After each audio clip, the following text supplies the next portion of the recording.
Hi everybody, we're back. I'm Quentin, or Chris as the internet calls me, and this is Kelly. Hello. And we're Team Blissful, I guess you can call us.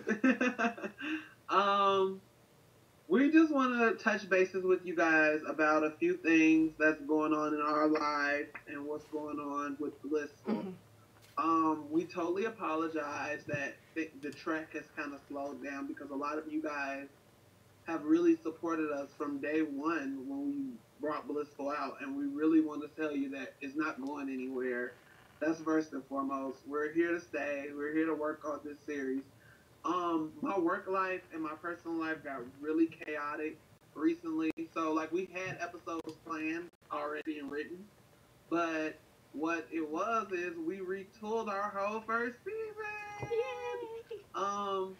Just little things that we saw and we read that we didn't, beats that we missed that we didn't play, and things that we saw and we wanted to do better for readers and for fans of the series.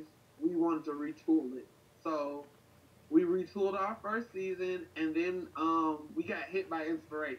And after we retooled our first season, we did our second. Now we're on our third, and now we're on our fourth, and we're like hit by inspiration all over again. And it took a while. The first, I won't say the first thing we planned was horrible or anything. It was great work.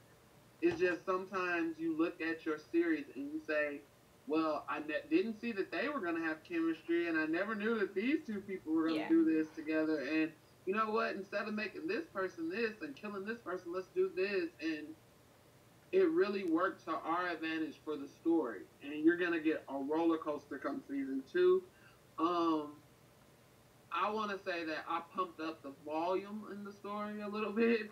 I went from a more slower moving story where it's more traditional soap to more of a nighttime feel. And it has that more edgy nighttime feel. It's way more quicker. Characters come in, they leave, they don't stay. It's just a lot quicker. And I feel like the writing style is more suited as a primetime series now more than a soapy. A down and dirty soap. You know, ABC or NBC or CBS daytime. It doesn't feel like that. The first season still kind of got that feel, but we're kind of moving towards more of a primetime a little more gur in there. And I'll let Kelly talk a little bit. I feel like I've been monopolizing. Right. Like Chris said, we both got busy. He was working and things. I have a toddler. Let's not even talk about that. No, he's a good kid. He's into everything. He's everywhere. He's way more active now. So with Patrick doing that, holidays got really busy.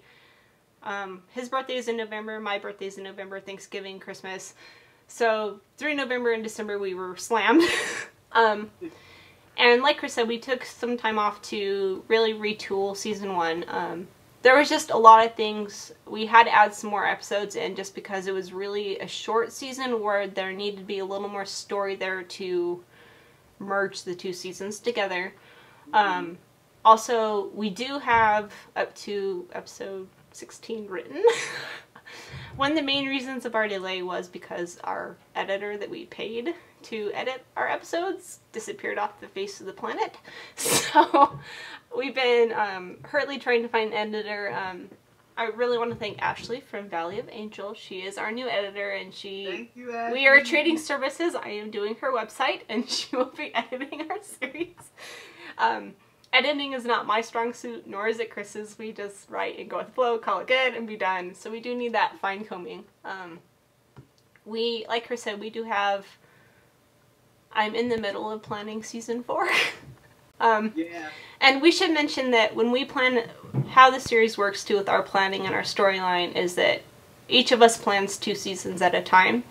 So you will get Chris's fast-paced, exciting storylines and all that, and then I tone it back just a little. And I'm character driven, but I still have those little pops of the drama. And I guess, like Chris said, it did feel really daytimey at the first season, but it does feel more like a primetime, like, season. So there will be definitely defined seasons. I think from what episode is it that we scratched everything? What episode did we scratch everything from? 16 on. Like, we had to redo the last 10 episodes of season 1. Yeah. Yeah. Well, from 16 on, it kind of stopped feeling kind of like soapy almost, and that's when it goes almost into a Melrose Place. And it definitely... I call it a Melrose Place. And it goes... I guess a good mix would be a primetime drama, heavily handed soap. Yeah. Dallas comes to mind. Dallas, kind of Dallas-y with a twist of Desperate Housewives, maybe. I think it's it's not a dark. I don't see the comedy, so maybe not Desperate Housewives. I don't know. Chris and I. Revenge. It's kind of like revenge. I love revenge. Yeah, yeah, it's a Dallas meets Revenge. It's really guilty. It's kind of guilty. So, we will be caught up. I would hope that we would at least plan to release an episode every other week. We would like to get caught up and hopefully do at least the entire rest of the season by May, I think, May or June. Release the rest of season 1. I think it's going to be by May, right? Yeah, about May. I think about May. And that's a good goal. The series will go off from June till August. Mm-hmm. And that's so we can write season 2 and get caught up and get ahead in writing again. And that's, well, we'll still write now, but that. And the other reason we really need to get ahead is that my husband and I are moving. So currently we are under massive reconstruction in our house and getting it ready to put on the market so we can build a new home next year. And so me and the baby are actually going to be going to live with my parents for a few months while the house is being built. And so I want to get as far ahead as I can with the series, so there's not going to be any hiccups or anything when that happens. So anyway, we just wanted to inform you guys because we felt really supported and loved by the community, and we don't want you guys to feel like we're like leaving or anything, because that's totally not what's happening.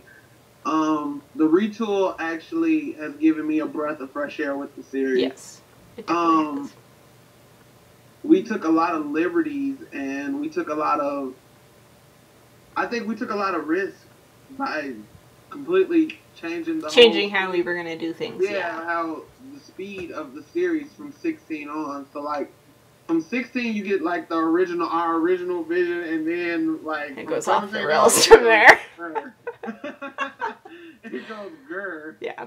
And but it was needed. It was needed. You guys see from 17 on, because I feel like I found my style of writing, because I really it was like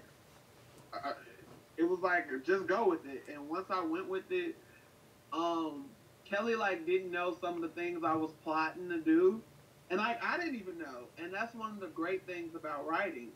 You don't know what could happen in a scene. You don't know what could happen while plotting. And I plotted those scenes, and Kelly was like, oh my God. And we were talking, and I'm like, this actually is working a lot better than the original stuff. Mm-hmm. And now that we've figured out what we're doing and where we're going with it, even more so than we were in the beginning, because as any web serial person who's wrote a web serial know, things are going to change instantly when you put it out there. When somebody says, oh no, I kind of like that couple instead of this couple, and, or somebody says, oh no, that's interesting, an interesting dynamic to play. You kind of look at those dynamics and you don't change your original plan, but you start looking at them and be like, Yes. You know, that person might be right. Yep. And that's kind of what happened from a lot of our reviews we were reading, from a lot of stuff we were feeling. Like, maybe that parent ain't really working, or maybe this couple don't need to be there, or maybe we should ask this guy. We figured out how we wanted the series even more. And I think that's the best thing about being a web series writer. We don't have a time limit to when we put our stuff out there. Yeah. There's no time limit we can stop it doing it and come back and say, this is how I want it now. It's a 5-year jump, and we don't have broadcasting TV breathing down our neck. Yeah. Or anybody breathing down our neck. I think it's one of the best things about being a web serialist writer, and it's really cool. And yep. Kelly, you can talk again because I'm like out of that's all I wanted to say. We're good. Okay, so we're good. So we will have another blog coming up, probably in a few days. We're going to kind of discuss the last few episodes, and then from there we'll be doing kind of more of a sweeps previews, I guess, for our video blog. It's kind of like, we can call it like, if anybody watches The Walking Dead, the After Blissful. It's like the After Walking Dead show. Like, it's like the After Blissful where you're going to get a Q&A from us where frequently asked questions, or if you have a question to ask us, we'll definitely answer. Yeah. We have no problem doing that. We're going to give away spoilers, gossip, everything you could want, like in a little column almost. We're going to vlog it. And it's going to be really... And that format will work a lot better, I think, for our time and what we want to do with the series, so... Yeah, I think that works better than typing all the spoilers. Oh, who wants to? We can just talk about the spoilers. And can I give away a little small one? Yes. A little one? Originally when we were talking about Blissful, we told you to watch why Bliss, the character Bliss name is Bliss, and why the series is called Blissful.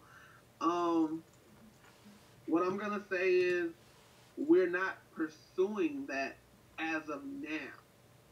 But watch out for it still and yet, because you're going to get clues throughout the whole season. Like, season 1 has a little hints and stuff drop. And of course you're going to find out Bliss's big secret, of course. But, one of Bliss's big secrets. I just want you guys, just keep watching, because we're not going to automatically tell you why Bliss and Blissful coincide with each other. Yep. But it's not coming now, but it's coming. So, other than that, we thank you guys. Thanks for the support. Please keep supporting us. Keep reading, keep reviewing, because we love the energy that we get from you guys. We love the retweets. Our Twitter family, hi. Our Epi family, hi. Other than that, we thank you guys for keeping us going, and we're gonna keep going. We're ready, and you ready for the grr. All right. See you later, everybody. Goodbye. Yeah.